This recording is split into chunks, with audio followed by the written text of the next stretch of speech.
Hello, everybody. David Schuster here. Just days after the election, Donald Trump has now gotten the middle finger from the U.S. banking system.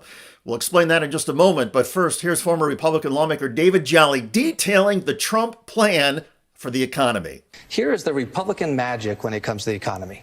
When they're in control, they burn it white hot with all the irresponsibility in the world until they crash it and they hand it over to Democrats to rebuild it. Donald Trump knows that. He knows there's a latency in this process. And so he's going to burn it white hot for 4 years. And people are going to feel the heroin high. They're going to have cheap money. Everything's going to be great. But guess what? It's going to crash things in the long term. And will crash things in the long term. But remember, Donald Trump is all about the short term. Winning the news cycle, borrowing against the future, making people think they have something valuable, even if upon longer inspection, it's a sham.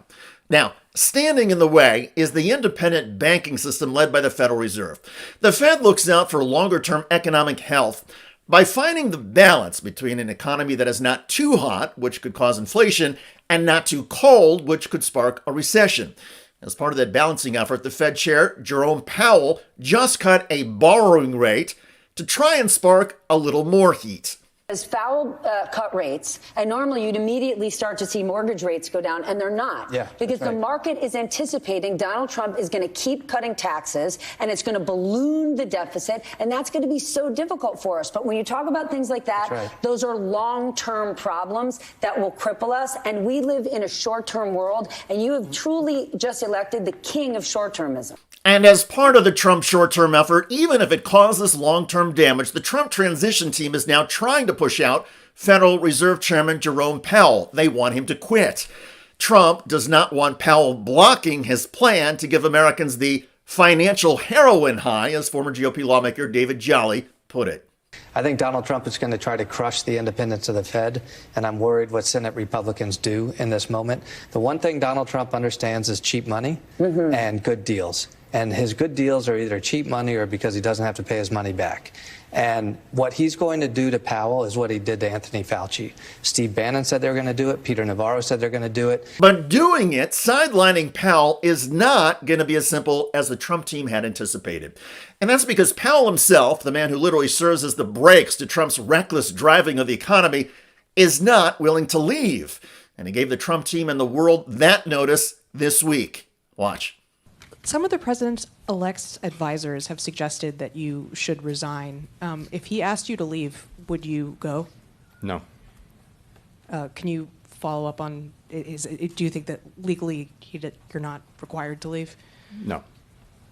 Do you believe that the president has the power to fire or demote you, and has the Fed determined the legality of a president demoting at will any of the other governors with leadership positions? Not permitted under the law. Not permitted under the law. Now, as we know, laws have not stopped Donald Trump before. And there are administrative moves, controversial ones, the Trump White House could pursue to try and get around or cut off Powell instead of Trump outright firing the Fed Reserve Chair. Powell's right. The law doesn't allow him to do that. That doesn't matter to Donald Trump. So what does he do? I think he nominates a chair in waiting that sits there for a calendar year and becomes this close economic advisor to Donald Trump and kind of removes Powell. Now, good for Powell to say you're not allowed to do that. The Fed's going to remain independent. The worry is how it unsettles the market and how it unsettles the world market to have Donald Trump trying to wrest political control of an independent body. Such a wrestling match would be seen as financial and economic leadership instability, and the global markets hate instability. So the markets could respond with sell-offs and a crash. And that's just based on the power grab. The Trump policies themselves have already spooked economists. Imposing tariffs on foreign-made products, as Trump is promising, would make all of those goods more costly to the American consumer. That would tamp down buying power and slow down the economy. Another issue involves Donald Trump's plan to deport 17 million migrants.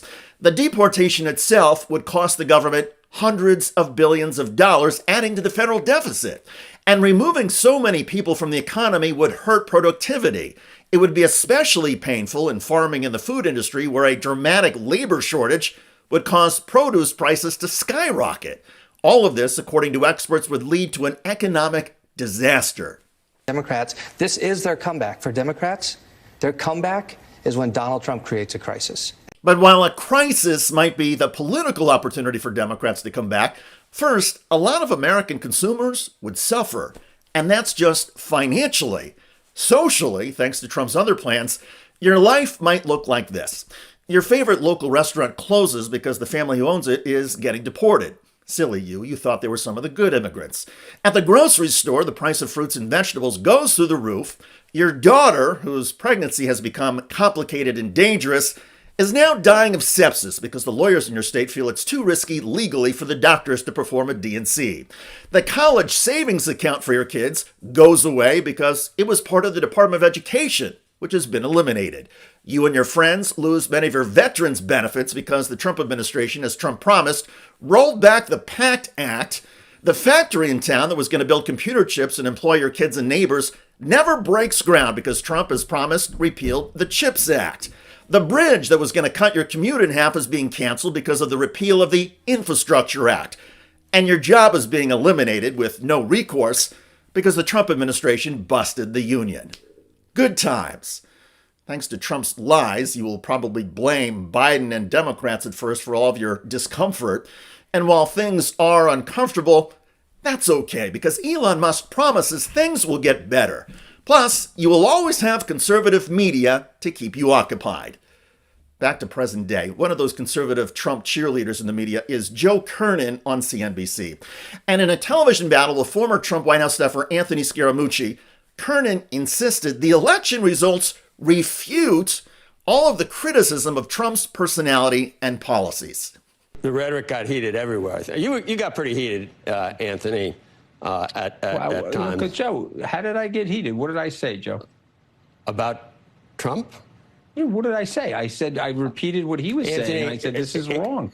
Anthony, come on, Joe. you have had an utter disdain for Trump. You'll always be welcome at the table of legacy media and have people nodding as you trash Trump. That's always going to happen. But aren't you the slightest bit embarrassed or at least humbled about how wrong you were about Joe, the feeling of most Americans, let me finish, Joe, and for enthusiastically supporting a candidate who a majority of people thought had no business being anywhere near the Oval Office? And you're a Republican, and you saw all the different policies that she was talking about are anathema to what you thought your whole life, and yet you went along with it. Do you ever eat any crow, or not even a little crow Joe, I'm not wing, really like, sure like a little capon? Or you just, Joe. I mean, Michael Avenatti could still be on TV trashing Trump. You'll always find a place on TV. If he Joe. wasn't in prison, he'd still be on CNN running for president with Brian Stelter. Just give me a little bit, Anthony, about how wrong you were. Joe, first of all, I immediately put out a congratulatory tweet. They won, we lost. In the immortal words of Barry Diller when he lost a Paramount deal. Next, Joe, what would you like me to do? Do you want me to get on bended knee before you? No, I thought you were going to start that it's going to... That's not even what America is about, Joe. We have a violent disagreement about lots of things related to Trump's personality. You like Trump. I was up close to Trump. I got to see the ugliest of what he is. And by the way, Joe, it's not just me. There were 40 of us that worked for the president that warned people. Indeed, as the Joe Kernans of conservative media sane-washed Donald Trump, it's worth remembering that dozens and dozens of former Trump White House staffers warned us in this campaign that Donald Trump loves fascism. He has no impulse control. He's racist and bigoted. He will lie about anything and everything, and he only really cares about himself. So when our economy goes from strong and stable to a market crash and financial plunge, when Americans see their savings and jobs disappear, when our country faces catastrophe, remember, we were warned. Also remember, there were some courageous and independent leaders like Fed Chair Jerome Powell who tried to resist Trump and inspired countless others to resist as well. By the way, Vermont Senator Bernie Sanders is lashing out at Democrats for not being more aggressive in trying to help working class Americans. While the Democratic leadership defends the status quo, the American people are angry and want change, and they're right. He continues, today, while the rich are doing phenomenally well, 60% of Americans live paycheck to paycheck, and we have more income and wealth inequality than ever before. Unbelievably, real inflation accounted for weekly wages for the average American worker are actually lower now than they were 50 years ago. And under the Biden-Harris administration, wages increased more than inflation. Still, Donald Trump's lies buried those facts. Anyway, this video generated a lot of comments on YouTube. One of the most popular is from Thomas, who wrote, "Sometimes the children must touch the stove to find out how hot it is." Indeed. I look forward to reading your comments about the chairman of the Federal Reserve telling Donald Trump to go F himself as the Trump plans to screw over America become more clear. I'm David Schuster. Thanks for joining us.